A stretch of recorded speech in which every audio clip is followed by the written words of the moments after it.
TV networks usually play it safe, but sometimes a creator decides to burn the rulebook and air something so dark it leaves a permanent mark on the kids watching. Most people think cartoons are just for laughs, but there are 5 cartoon episodes that were banned for being too disturbing, and the stories behind them are wilder than the shows themselves. You might remember the classics, but here's the catch. You definitely do not remember seeing these specific stories on your screen. One show actually got its creator fired because he refused to tone down the violence. From hidden organ harvesting to inappropriate adult themes, these episodes did not just push the envelope, they shredded it. The world of animation changed forever in 1992 with a Ren and Stimpy episode titled Man's Best Friend. This wasn't just a story about a dog and his owner, it was a display of aggression that actually got the show's creator fired. This episode introduces George LaCour, an intense military-style disciplinarian who adopts the duo to train them as champions. The training feels more like abuse, building uncomfortable tension until Ren finally snaps. In a scene that became legendary for all the wrong reasons, Ren grabs a heavy wooden rowing oar and mercilessly beats George. The screen doesn't show blood, but the violence is shocking. The animators used extreme close-ups of Ren's bulging psychotic eyes, and the sound effects were brutal, heavy thuds. Nickelodeon executives were horrified. They ordered creator John Kricfalusi to cut the scene. He refused, insisting it was essential to the humor. As a result, he was fired from his own creation, and the episode was banned from television for over a decade. It proved that cartoons could be dangerous enough to ruin careers. You might think the show would play it safe after that scandal, but Season 4's It's a Dog's Life took the horror to a psychological level. The characters start in a pound, facing the very real threat of the gas chamber. The mood is dark, somber, and genuinely terrifying for a children's show. But when it seems hopeless, a sweet old lady named Granny adopts them. But here's the catch. Granny's house is a nightmare. It is filled with the remains of her previous pets, stuffed and taxidermied in unnatural poses. The joke is that she loves them so much she keeps them forever. By the end, it is heavily implied that Ren and Stimpy are executed and stuffed so they can sit on the shelf next to the rotting remains of the others. The episode was pulled almost immediately. It dealt with death and animal cruelty in a way that was far too realistic for Saturday morning TV. While Nickelodeon eventually edited it, the original version remains a haunting memory for those who saw it, proving that the line between comedy and horror is much thinner than we think. You might assume that SpongeBob SquarePants is the safest, most wholesome show on the planet, but even Bikini Bottom has its dark secrets. In Season 3, an episode titled Midlife Crustacean aired, which the network eventually decided to completely erase from existence. The plot follows Mr. Krabs as he desperately tries to recapture his youth. He decides to tag along with SpongeBob and Patrick for a wild night out, expecting adrenaline and debauchery. Instead, he is subjected to a painful night of boredom, involving activities like picking up litter, playing board games, and sitting at the laundromat. Just when Mr. Krabs is about to give up on the younger generation, Patrick suggests the ultimate thrill, a panty raid. Yeah, you heard that correctly. The 3 protagonists break into a woman's house under the cover of darkness with the specific intent of stealing her underwear. They sneak into a bedroom and begin rummaging through a dresser drawer, handling the garments with a weirdly intense enthusiasm. The punchline is a classic oops moment. The house turns out to belong to Mr. Krabs' overbearing mother, who catches them red-handed and sends Krabs to his room.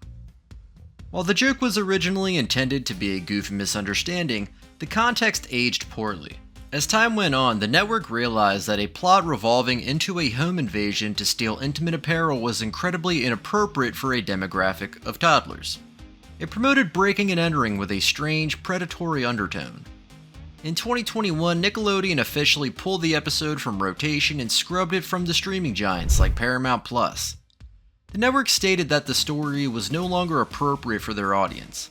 However, it's not that simple. The episode has been airing freely for nearly 18 years before the ban came down. This sparked a massive debate among fans. Was the network being hypersensitive, or was the episode actually disturbing enough to harm the show's legacy? While another episode was pulled during the pandemic for featuring a clam flu that paralleled real-world quarantines, Midlife Crustacean remains the most infamous band because it was removed strictly for moral content. It doesn't feature the gross-out violence of Ren and Stimpy, but the creep factor of beloved heroes acting like petty deviants was eventually too much for the brand to sustain. If you think SpongeBob had it rough, Rocko's Modern Life was playing a different game entirely. This show was legendary for sneaking adult jokes past censors, but one season 1 episode, Leapfrogs, went way too far. The story centers on Rocko's amphibian neighbor, Mrs. Bighead. Feeling neglected and lonely because her husband is ignoring her, she decides to aggressively romance Rocko. This wasn't a subtle crush. The entire episode is a barrage of heavy adult innuendo, uncomfortable seduction tactics, and suggestive poses. At one point, she is framed in a doorway trying to entice Rocko in a manner clearly parodying adult cinema. The network's issue wasn't just a stray joke, it was that the entire plot was built around adultery and predation.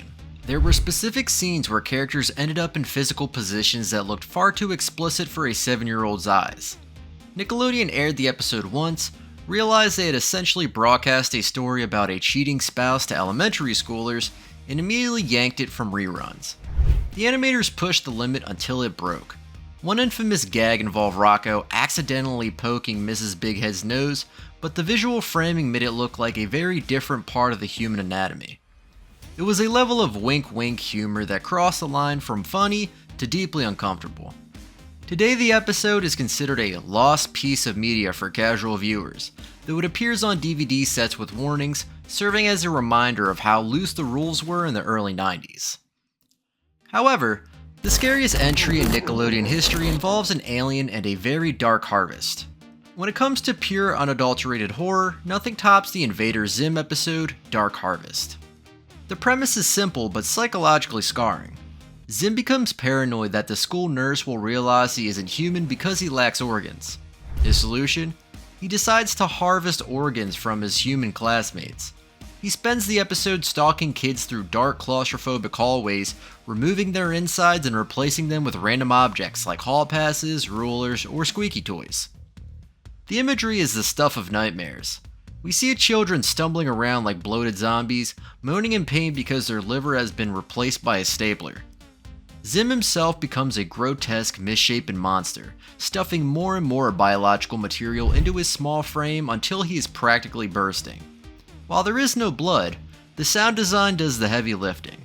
The squishing, tearing noises combine with the terrified screams of children traumatized a generation. The show's creator, Jonan Vasquez, was a comic book writer known for industrial goth horror, and he brought that exact energy to a kids' network. The episode pushed the envelope so far it arguably fell off the table. Parents called in by the hundreds, furious that their children were having night terrors about aliens stealing their hearts. Dark Harvest is a masterpiece of atmospheric tension, but the real wow factor is that the network executives actually approved the script. It remains the most disturbing thing ever aired on a major children's network, leaving fans to wonder if the creators were just testing how far they could go before someone finally screams stop. Is it possible that these shows were actually meant for adults all along? What do you think was the most disturbing moment from your favorite childhood cartoon?